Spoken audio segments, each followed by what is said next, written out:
ఏదైతే తొక్కిసలాట జరిగిన ప్రాంతంలో కూడా టీవీకే దామోదర్ ఒక్కసారి మీరు హోల్డ్ ఉండండి. విజయ్ తొలిసారిగా బయటికి కనిపిస్తున్నాడు. ఆయన విజయం తర్వాత విజయ్ తన ఇంటికి తన కార్యకర్తలను కావచ్చు, లేకపోతే బంధువులు కావచ్చు, మిగతా అభిమానులు కావచ్చు కలవడానికి వస్తున్నాడు. అభివాదం చేస్తున్న దృశ్యాలు మనకు కనిపిస్తున్నాయి. ఎందుకంటే ఎన్నికలు జరిగిన దగ్గర నుంచి కూడా ఆయన లో ప్రొఫైల్ మెయింటైన్ చేశారు. తర్వాత ఆయన విజయం ఖరారు అనే సందర్భంలో కూడా ఎక్కడా బయటికి రాలేదు.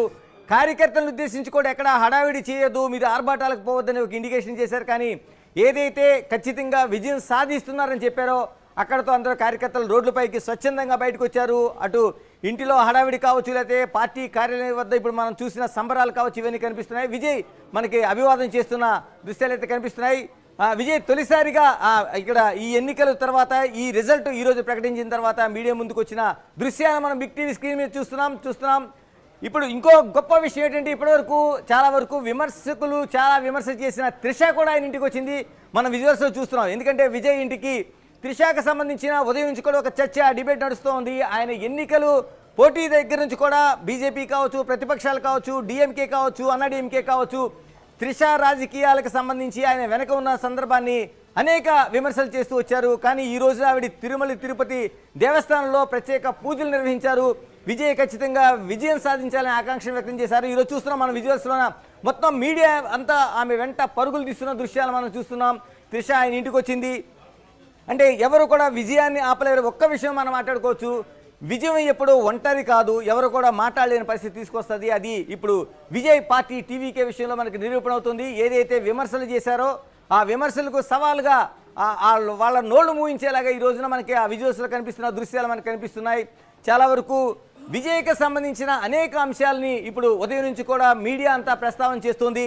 ఎందుకంటే అందులో ఉన్న విషయాలు కావచ్చు, ఆయన కీలకమైన విజయం కావచ్చు మనం చూస్తున్నాం. ఇప్పుడు ఎస్ దామోదర్, ఇప్పుడు చాలా వరకు చూసాం. ఇప్పటివరకు త్రిష పైన అనేక విమర్శలు చేసిన వాళ్ళు సైతం ఈ రోజున త్రిష డైరెక్ట్ నేరుగా విజయ్ ఇంటికి వెళ్ళింది. విజయంకి ఆవిడ ఉదయం పూట తిరుమల తిరుపతిలో పూజలు నిర్వహించింది. ఎలా చూస్తున్నారు అభిమానులు? ఎందుకంటే విమర్శలకు చాలా వరకు విమర్శలు చేశారు ఇప్పటివరకు. గణేష్, ఏదైతే త్రిష ఇష్యూ మీద పెద్ద ఎత్తున అప్పట్లో విమర్శలు వచ్చినప్పటికీ విజయ్ అభిమానులు కానీ స్థానికులు కానీ ఏమాత్రం పట్టించుకోవడం లేదు. ఏదైతే తమకు ఇక్కడ ప్రభుత్వాన్ని మార్చాలనుకున్నారో అదే దిశగా మార్పు చేశారు. ఈ విషయంలో చాలా వరకు ఏదైతే డిఎంకే కానీ అన్నా డిఎంకే కూటమి ఈ విషయంలో త్రిషను అడ్డం పెట్టుకుని రాజకీయం చేయాలని చూశారు. త్రిష వల్ల ఏదైతే విజయ్ యొక్క భార్యను కోర్టుకు వేయించి అనేక ఇబ్బందులు పెట్టారు. దీంతో మనతో ఈ విషయాల గురించి మనతో మాట్లాడే నాయకుడు ఉన్నట్టు చెప్దాం. ఇప్పుడు త్రిష ఇష్యూ మీద పెద్ద ఎత్తున హైప్ చేసి విజయ్ని దెబ్బతీయాలని చూశారు కదా, కానీ త్రిష ఎక్కడ ఎలాంటి ఇబ్బంది పడకుండా ఆమె ఇప్పుడు విజయ్ ఇంటికి రావడం, ఈరోజు ఉదయం తిరుమలలో పూజలు చేయడం, వీటన్నింటినీ ఎలా భావిస్తారు మీరు? సార్ దీని వద్దు సార్, ఇప్పుడు మనం వచ్చేసి విన్ అయి ఉంటాంలా, వచ్చేసింది దాన్ని సెలబ్రేట్ చేస్తామండి. పోలీస్ అధికారులు కూడా ఇక్కడికి చేరుకుంటున్నారు. ఒక్కసారి దామోదర్ మీరు లైన్ లో ఉండండి, మీరు హోల్డ్ లో ఉండండి. దామోదర్, మనకి విజయ్ ఇంటి దగ్గర త్రిష వచ్చిన దృశ్యాలు అభిమానుల కేంద్రం కనిపిస్తుంది. పెద్ద ఎత్తునే ఒక బందోబస్తు ఏర్పాటు చేశారు. మీడియా హడావిడి చూస్తుంటే అంతా ఇంత కనిపించడం లేదు చాలా. ఎందుకంటే ఆ త్రిష ఇప్పుడే ఇంటికి చేరుకున్నారు, విజయ్ ఇంటికి చేరుకున్నారు. ఎందుకంటే విజయ్ని ఏ స్థాయిలో చూశారో త్రిషను కూడా అభిమానులు అదే స్థాయిలో చూసినట్టుగా మనకి కనిపిస్తోంది. ఎందుకంటే త్రిష ఇంటికి చేరుకోవడం అనేది ఒక కోలాహలంగా కనిపిస్తుంది.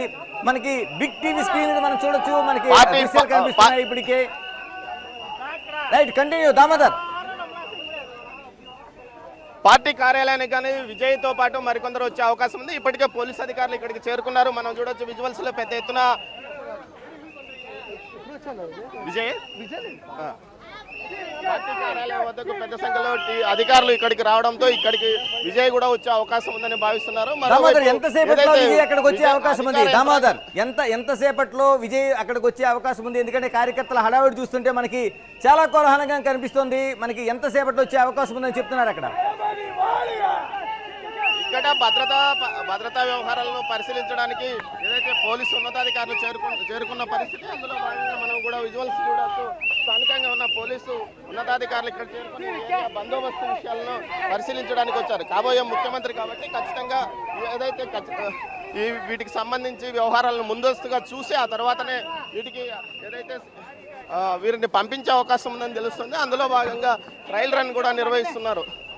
ముందుగా అధికారులు ట్రయల్ రన్ నిర్వహించిన తర్వాత పూర్తి స్థాయిలో ఇటు ఏదైతే ఉన్నతాధికారులు ఇక్కడికి ఉన్నతాధికారుల సూచనల మేరకు అభిమానులు కానీ ఇతరులు కానీ వచ్చే అవకాశం ఉంది గణేష్. ఎస్ దామోదర్, మీరు ఒక్కసారి హోల్డ్ అలాగే ఉంటే మళ్ళీ మీ దగ్గరికి వస్తాను నేను. చెప్పండి ఆదినారాయణ గారు, ఎలా చూడాలి అంటే తమిళ రాజకీయాల్లోనూ ఒక ప్రపంచంలో చూడాలి, విజయ్ది ఆల్మోస్ట్ విజయం ఖరారైనట్లే కనిపిస్తుంది. ఇందాక దామోదర్ ఇచ్చిన అనాలిసిస్లో మనకు చూస్తుంటే అంటే ఇప్పటికి మెజారిటీ స్థానాలు 118 రాకపోయినా ఉన్న 2 డిఎంకే కావచ్చు, అన్నా డిఎంకే కావచ్చు, 2 పార్టీల్లో కూడా చాలా వరకు వాళ్ళంతా సమిష్టిగా పోటీ చేశారు కదా, సింగిల్ పార్టీలు కాదు కాబట్టి అందులో వాళ్ళు బయటకు వచ్చి మద్దతు తెలియజేసే అవకాశం ఉందంటున్నారు. మీరేమంటారు? ఉంది. ఎందుకు ఉంది అంటే అటువైపు అధికారం అవకాశం ఉంది కాబట్టి, అలాంటి అవకాశాలు ఇప్పటికి చాలా జరిగాయి కాబట్టి, ఎన్నో ప్రభుత్వాలు అలా ఏర్పడ్డాయి కాబట్టి ఇందుకు స్కోప్ ఉంది. ఎందుకంటే ఇప్పుడు వాళ్ళు ఎక్కడికి పోగలరు? వాళ్ళు అట్టే ఉంటే ఏమైపోతారు? ఆగిపోతారు. వాళ్ళు ఏమి అధికారానికి దూరంగా ఉండాల్సిందే. అదే అటువైపు పోగలిగితే దానితో ఆయనకి కెపాసిటీ కూడా ఉంది. విజయ్కి లేనిదేముంది? ఆయన సొంతంగానే 600 కోట్ల రూపాయల ఆస్తులు ప్రకటన చేసుకున్న ఒకనొక సంపన్నుడు. ఆయన ఏం ఆఫర్ చేయలేడు.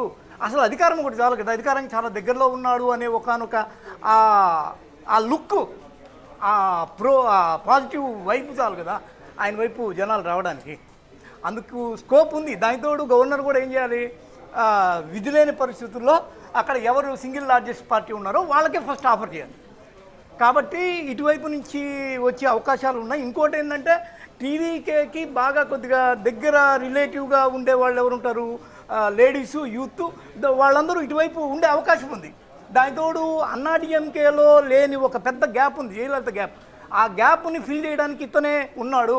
మేము అమ్మ బదులు ఇప్పుడు ఇక అన్న అంటామని చెప్పి అన్న వైపు వచ్చే అవకాశం ఏఐడిఎంకే నుంచి కూడా ఉంది. అంటే మనం మాట్లాడుకోవాల్సింది టోటల్గా ఏ డిఎంకే కావచ్చు, అన్న డిఎంకే కావచ్చు, ద్రవిడ రాజకీయాలకు భిన్నంగా విజయం సాధించాడని చెప్తున్నారు. ఓకే, అలాంటి పరిస్థితుల్లోన మిగతా పార్టీలు అంటే వచ్చి చేరే అవకాశం ఉందా? వాళ్ళు ఎలా చూడగలుగుతారు దాన్ని? సార్ ఇప్పుడు నేను ఇన్ జనరల్గా నా పర్సనల్ ఒపీనియన్, మనది ఐపీఎల్ మైండ్ సెట్లో ఉన్నాం మనమంతా. మనం ఎక్కడో ఆస్ట్రేలియా కమిన్స్ వచ్చి హైదరాబాద్ సన్ రైజర్స్కి ఆడుతున్నాడు అంటే టోటల్గా అది కేవలం ఒక క్రికెట్కి సంబంధించింది కాదు. మైండ్ సెట్ ఇప్పుడు మారింది. అంత ద్రవిడ సిద్ధాంతంతో ఊగిపోయిన కమలాసన్ ఎక్కడున్నాడో తెలీదు. ఆ డిఎండికే అని ద్రవిడ సౌండ్తో పెట్టిన విజయకాంత్ ఎక్కడున్నాడో తెలీదు. ఆయన పాపం ఏం సాధించలేకపోయారు. 2 పార్టీలు కూడా లేవు కదా, లేవు. కాబట్టి ఒక గ్యాప్ చూస్తున్నారు. దానితో వారసత్వ రాజకీయాలు, కరుణానిధి తర్వాత స్టాలిన్ తర్వాత ఉదయనిధి స్టాలిన్, ఇంతేనా? దాని మీద ఇతనికి ఉన్న పాపులారిటీతో దెబ్బ కొట్టాడు వారసత్వ రాజకీయం. దానికి బాగా దట్టంగా పెరిగిపోయిన అవినీతి. జనరల్గా ఇప్పుడు మీరు ఈసారి కాదు కానీ ఇంతకుముందుసారి 7,000 కోట్లు స్టాలిన్ అల్లుడి దగ్గర దొరికాయి ఆయన ఇంట్లో. అది ఎంత పెద్దది! అది ఒక హార్డ్ క్యాష్ 7,000 కోట్లు దొరకడం అంటే వాళ్ళకి ఎంత ఉంటాయి? ఇంకా ఆయన ప్రకటించుకోవడానికి 6 కోట్లు కూడా ప్రకటించుకోవాలా స్టాలిన్. కానీ జనాలు ఎవరు నమ్మరు, వాళ్ళ దగ్గర అంత లేదు, డబ్బు లేదు అంటే. ఈ అవినీతి మీద కూడా అతను బాగా గట్టిగా కొట్టాడు. మనకి ఫ్రెష్ లుక్ కావాలి, ఫ్రెషర్ కావాలి. ఇప్పుడంతా యూత్ ఈ క్రేజీ థింకింగ్ ఎక్కువైంది. మనకేం కావాలి? మన ఏఎస్లు ఐపీఎస్లు కూడా యూత్ ఏం చేస్తున్నారు? క్రేజీగా థింక్ చేస్తున్నారు. ఎవరిని లెక్క చేయట్లేదు. అలాంటి లెక్క చేయని పాలిటిక్స్ కావాలి నాకు అనుకున్న వాళ్ళకి విజయ్ ఒక ఆప్షన్ అయ్యాడు. అంటే తమిళనాడు రాజకీయాలను ఈ విధంగా అంటే పూర్తి మెజారిటీ రాకపోతే మిగతా పార్టీలు వచ్చి సపోర్ట్ చేసిన దాఖలాలు చాలా వరకు కనిపిస్తున్నాయి. ఉన్నాయి గతంలో ఉన్నది. అది ఇప్పుడు మళ్ళీ కొనసాగే అవకాశం ఉందా? ఉంది. ఇప్పుడు విజయ్కి అతిపెద్ద అడ్డంకి ఎవరు అంటే కేంద్రమే, బీజేపీ అతిపెద్ద అడ్డంకి. ఈయనని ఇప్పటి వరకు జననాయక నా పేరు సిబిఐ వరుసగా అతను చాలా సీరియస్ పబ్లిసిటీలో ఉన్న కూడా వచ్చిపోమన్నారు. చాలా